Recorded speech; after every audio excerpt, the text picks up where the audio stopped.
Hey guys, this is Calculus Family. In this lesson, I'll be taking you through Lagrange multipliers, and after you solve a problem for you to understand it well. Lagrange multipliers is um, an application of differentiation, okay, is an approach to determine the maximum and minimum values of parameters. So broadly speaking, it's under a topic called optimization. Optimization. So in optimization, we look at two things. We have what you call objective function, and you have what you call the constraint. Now, you remember that in single variable, we do have problems like determine the maximum area or volume of a cone, giving a total surface area to be this. Or sometimes they can give you that a sheet of metal is, let's say, 8 by 9, right? Find the maximum volume this sheet can be folded into a cylinder. I mean, this kind of problem is what we call optimization, trying to optimize the material you have. Hence, we use minimum or maximum, right? Which is applications of our differentiation, the minima and the maxima, right? It is so direct and simple in single variable. But when we come to the multiple variable, how do we optimize our objective function based on the constraint? In multivariable, objective function is represented as this. Sorry, it's represented as f of what? X, y, z. It may be f of x, y if it is two or three variables. And our constraint is represented as g of x, y, z. Okay. So this is what we say. Constraint always comes with a given value. Okay. So constraint, we have g of x, y, z is equal to k. Right. So given our objective function, we always try our best possible to make a variable the subject within the objective function and put the constraint as a limiting factor within that. And that's how we differentiate to find the value of that variable we are looking for. But here, the algorithm in finding Lagrange multipliers that is in multivariable is simple. You find the derivative of your objective function f of x, y, z, okay? Then you should equate it to the Lagrange multiplier. We use lambda to represent the Lagrange multiplier. Okay, so this is where the Lagrange multiplier comes in. Okay, so we said this is equal to the Lagrange multiplier times also the derivative of the constraint g of x, y, and z. Good, like this. Now, this is supposed to yield three equations. So you're supposed to have the fx, which is equal to lambda gx, fy, which is equal to lambda gy, then the fz, which is equal to lambda gc. Then we add another equation so that we can find the variables involved, the x, y, and z. Okay, and that is the constraint itself, which is g of x, y, z is equal to k. Nicely.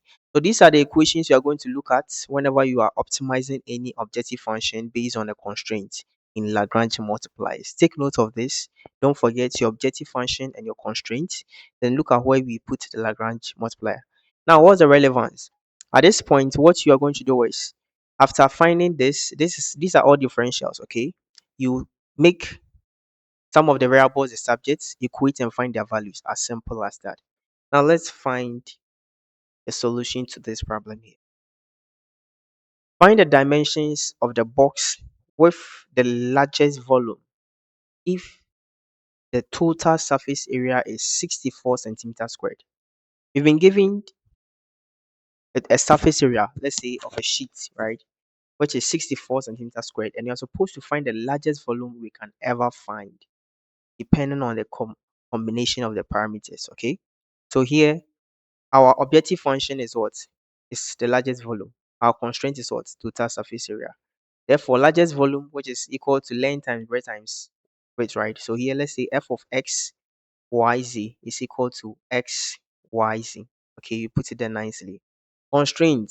Total surface area is given as what? 2lx, so 2xy, 2yz plus 2xz is equal to 64, right?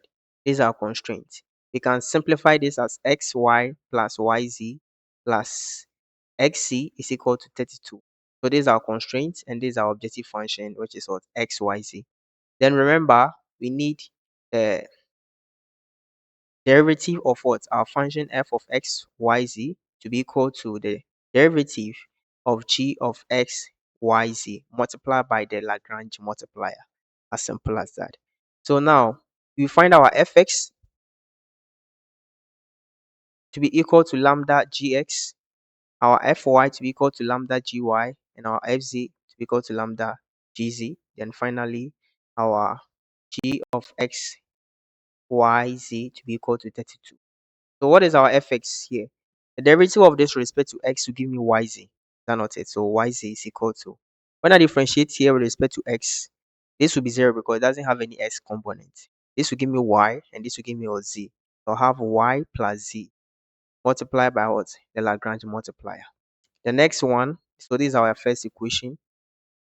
When I differentiate with respect to y, I'll get x should be equal to my Lagrange multiplier here. When I differentiate with respect to y, anything doesn't have y will go to 0. Here will give me x, here will give me what? Z. So x plus z, equation 2.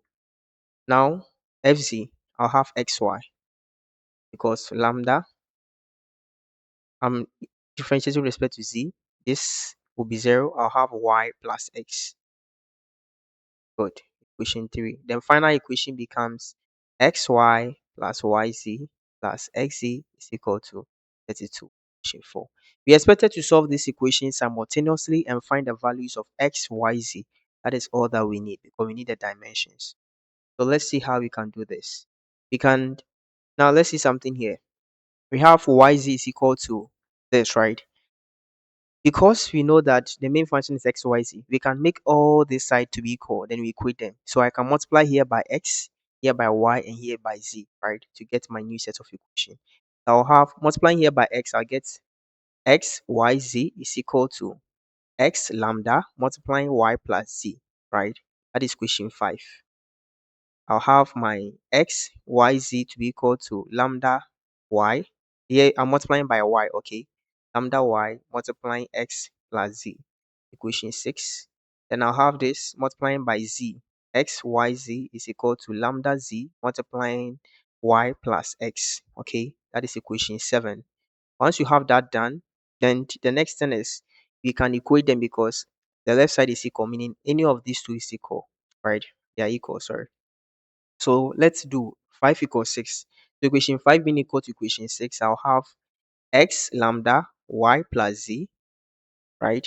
Is equal to my equation 6, which is lambda y x plus z. At this point, I'll have my lambda, I'll push this one to the other side, right? So lambda x y plus z minus lambda y x plus z equal to 0. Lambda out, right? When I bring lambda out, what do I get? X multiplying y plus z minus y multiplying x plus z equal to 0. At this point, I can see lambda is equal to what? 0, right? Then I'll also have x y plus z minus y x plus z to also be equal to what? 0. So when I do that, I'll simply bring to the other side of the equation. I'll have my xy plus xz equal to yx plus yz. So I shifted this to the other side of it. So at this point, you can see that I have yx, I have xy. They are the but xz equal to yz. Here too, you can obviously see, therefore, s is equal to first solution at s is equal to y. The next is to compare 6 and 7. You can see that equation is equal to equation. So equation 6 is equal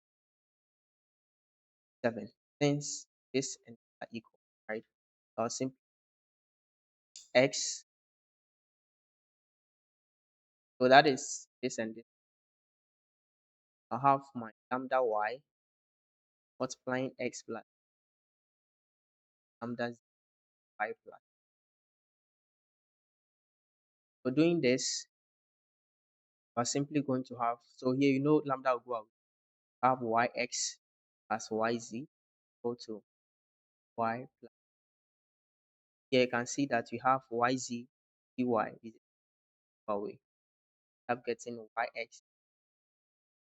x and x go to y is equal.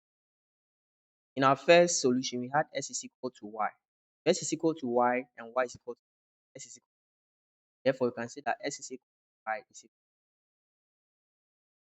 Once we have this, we come back to our constraint. But then wherever you see, we can just choose one of them.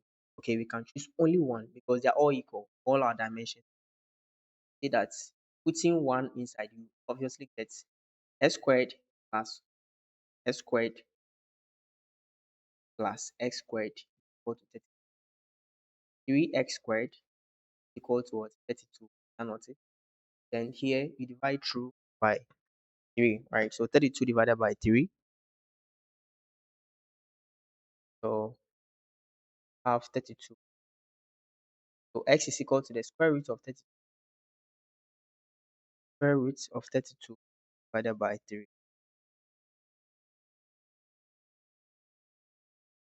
That is 3.266.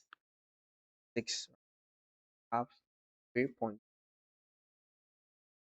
So the dimension which is supposed to give us the maximum from the question, maximum volume or largest volume, so 3.266. And you know that y is also equal to, so x is equal to y is equal to z is equal to 3.266. But wait, you don't have to judge straight away. You do some few testings before you confirm. Okay, how do you do that? Now let's go and put this back into our function to get the largest volume and put that volume down.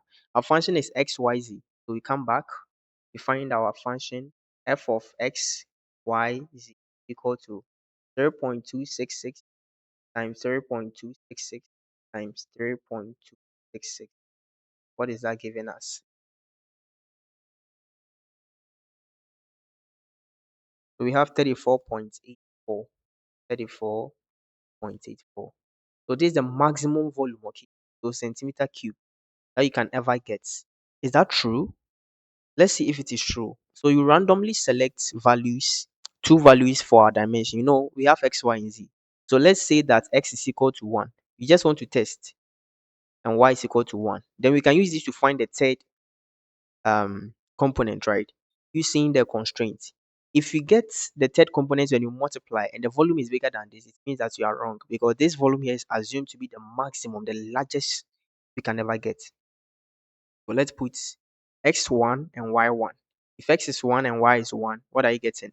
This side will be 1, right? So we get 1 and y. So we get 2z is equal to, so let's do it well. So my constraint will come. So you know that my constraint is xy plus yz plus xz equal to 32. I know my x is 1, y is 1. So I have 1 plus z is equal to 32. So I'll have 2z is equal to 31, right? Therefore, z is equal to what? 16.5, right? Sorry, 15.5. So 31 divided by 2. So 15.5. Therefore, the volume will be 1 times 1 times 15.5, and that will give me 15.5 cm cube, which is still less than this. Hence, our value is true, and our maximum volume is 34.84. But the question asks for the dimension. So the dimension is 3.266 by 3.266 by 3.266. And that is what I have for you in this. Thank you for being with me in this video. See you as we solve more examples on Lagrange.